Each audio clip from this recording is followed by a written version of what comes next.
mort, le plus grand mystère de l'histoire humaine. Y a-t-il de la vie après la mort? Et si tout ça n'était qu'illusion? Si nous étions déjà tous morts avant de mourir? Hein? Bonsoir. Malgré son attachement au cinéma de genre, Jean-Pierre Mocky ne s'est que très rarement aventuré dans les terres du cinéma fantastique. Réputé pour ses comédies acerbes, et dans une moindre mesure pour ses polars, le cinéaste n'a que rarement croisé les routes de l'étrange. Sa première incursion remonte en 1964, avec La Cité de l'Indicible Peur, adaptation du roman de Jean Ray, dans laquelle Bourvil enquête sur un monstre terrorisant un village. En 1982, pour son 21e long métrage, Jean-Pierre Mocky revient enfin au fantastique, avec Litan, La Cité des Spectres Verts. L'étincelle de Litan naît d'une rencontre décisive, celle de Mocky avec Jean-Claude Romer, figure incontournable du cinéma fantastique, cofondateur et rédacteur en chef de la revue Midi Minuit Fantastique, et responsable de la sélection des films diffusés à Mardi Cinéma. S'inspirant de souvenirs d'enfance liés à ses origines d'Europe de l'Est, et plus particulièrement à l'atmosphère singulière de certains carnavals traditionnels, Mocky imagine l'univers de Litan.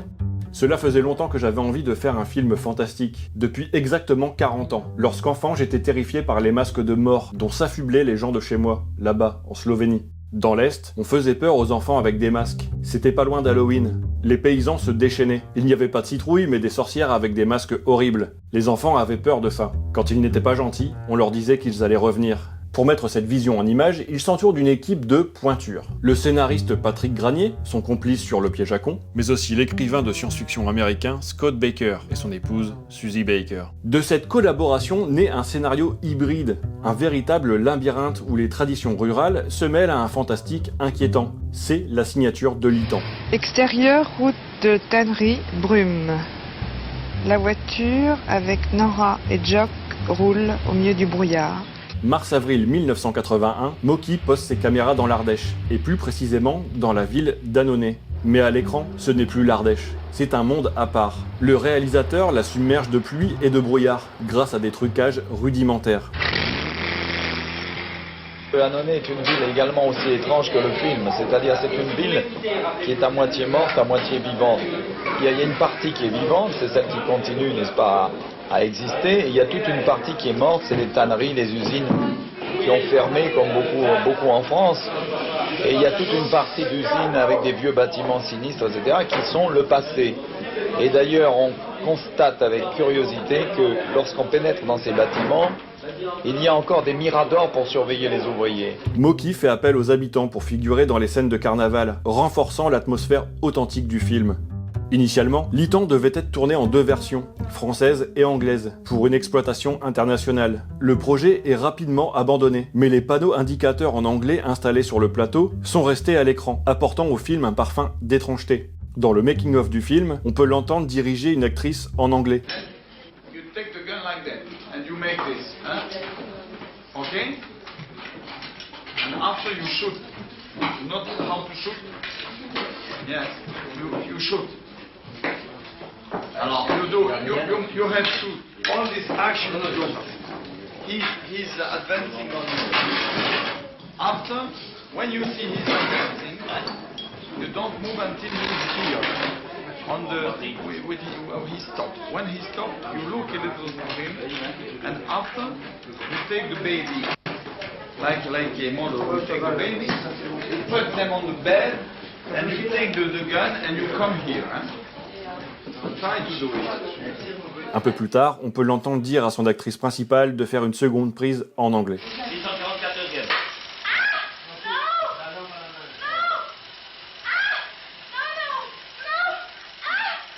C'est l'homme qui a écrasé l'infirmière ce matin.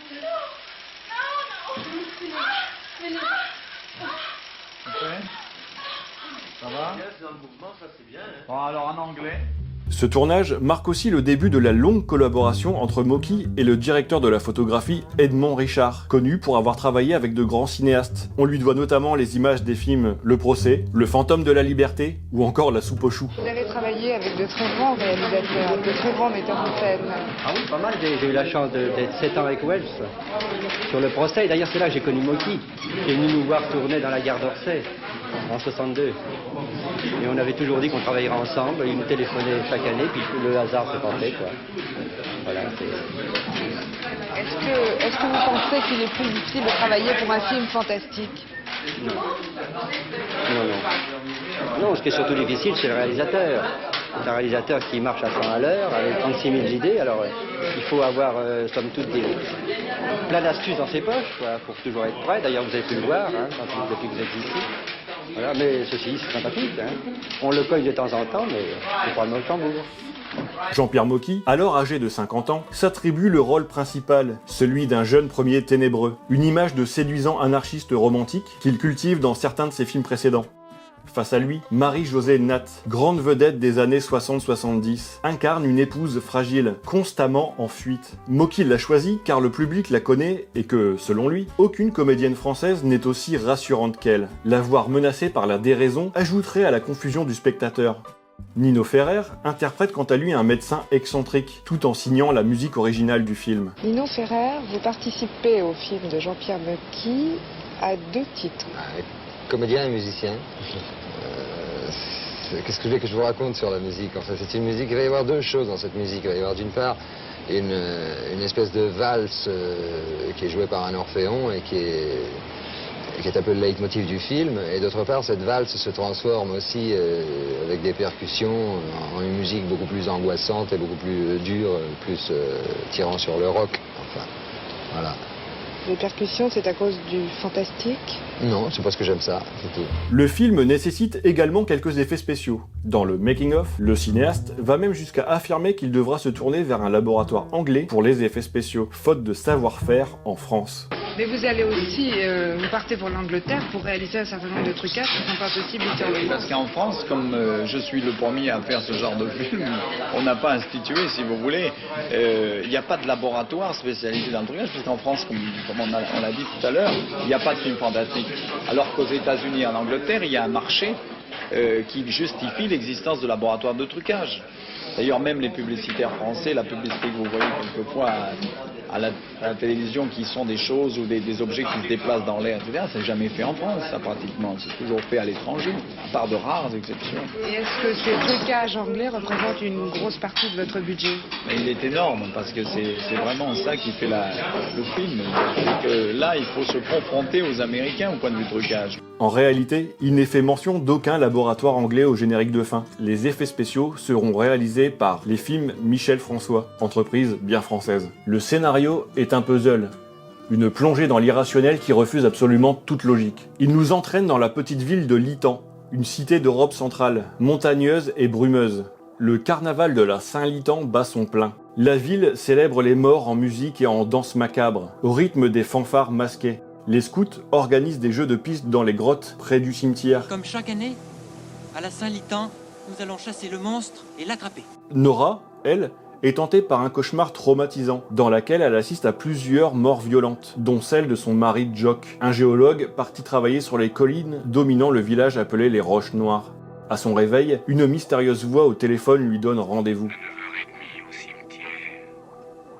Pendant ce temps, Jock découvre le corps inanimé d'Eric, un jeune scout tombé dans la rivière souterraine d'une immense grotte. Le couple ramène l'enfant à l'hôpital voisin, mais l'établissement se révèle encore plus inquiétant que les rues carnavalesques de Lithan. Eric disparaît mystérieusement, tout comme son père.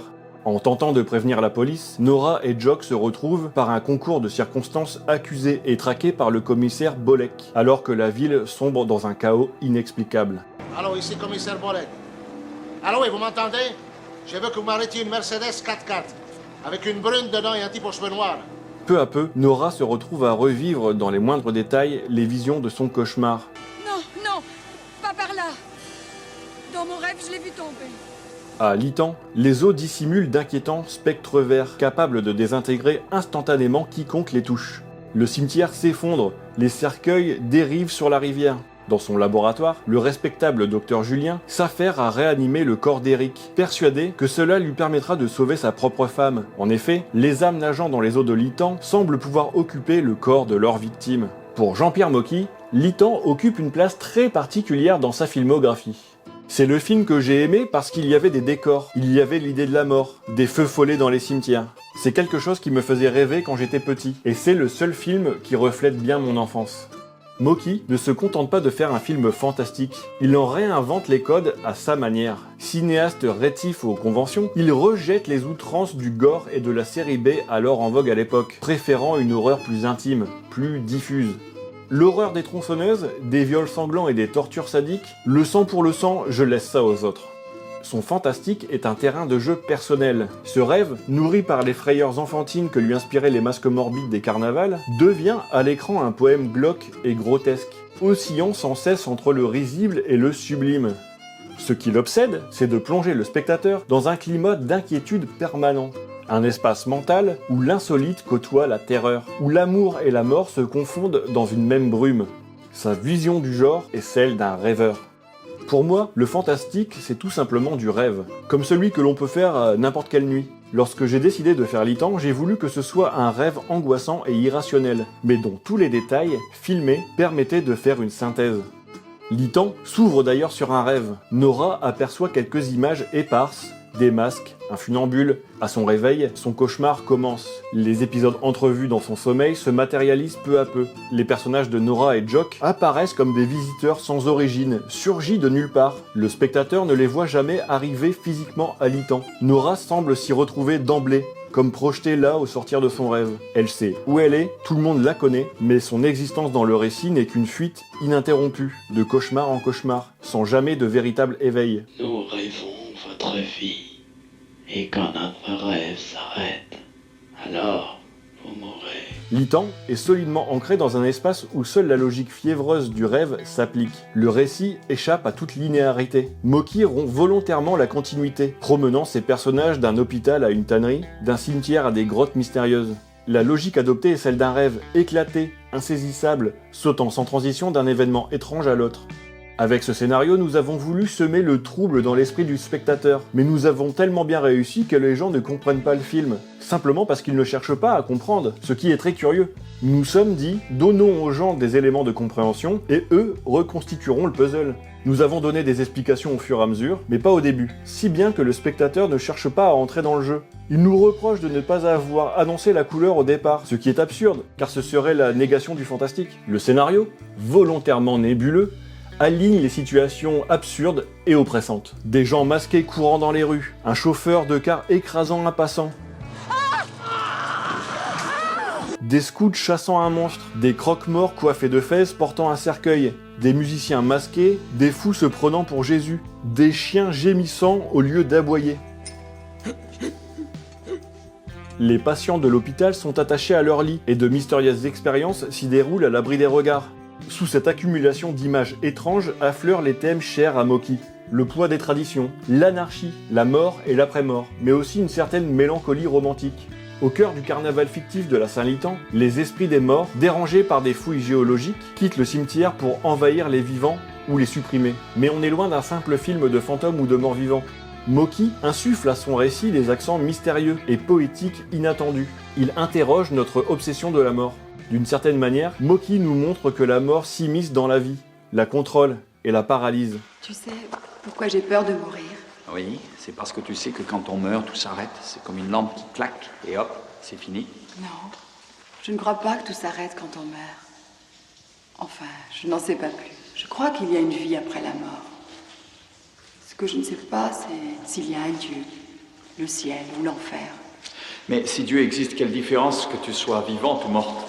En réalité, Jock et Nora ne cherchent pas à fuir Litan. Ils cherchent à fuir une culture qui vénère plus les morts que les vivants. Ils abordent le fantastique en véritable iconoclaste, avec une liberté qui désarçonne mais qui séduit en même temps. S'ils puisent abondamment dans les clichés du genre, ce n'est jamais pour s'y enfermer, mais pour les détourner, les plier à sa propre vision.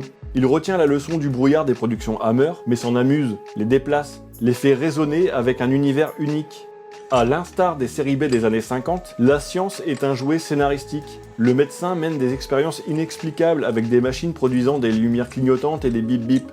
Tout, dans Litan, est affaire d'atmosphère, comme une plongée dans l'indicible. À la fois enfantin et macabre, le film reflète un goût du flamboyant, légèrement gothique, où le fantastique devient terrain de jeu. On a l'impression que Moki s'amuse avec des fragments de thriller, de policier ou de science-fiction, mais les dépouille de toute intrigue, refusant de singer la série B. Il en retient plutôt la liberté et la folie. Litan évolue sans cesse au bord du grand guignol, oscillant entre film d'art et d'essai, surréalisme et horreur kitsch. Mais la sincérité du geste et la puissance atmosphérique confèrent à l'ensemble une singularité indéniable. La mise en scène est profondément onirique, plongée et contre-plongée perturbante, accentuant le sentiment d'oppression et d'omniprésence de la menace. Visage déformé par le grand angle, jouant des effets d'optique, des miroirs, ralentis, décors noyés dans la brume et des surimpressions pour troubler la perception du spectateur.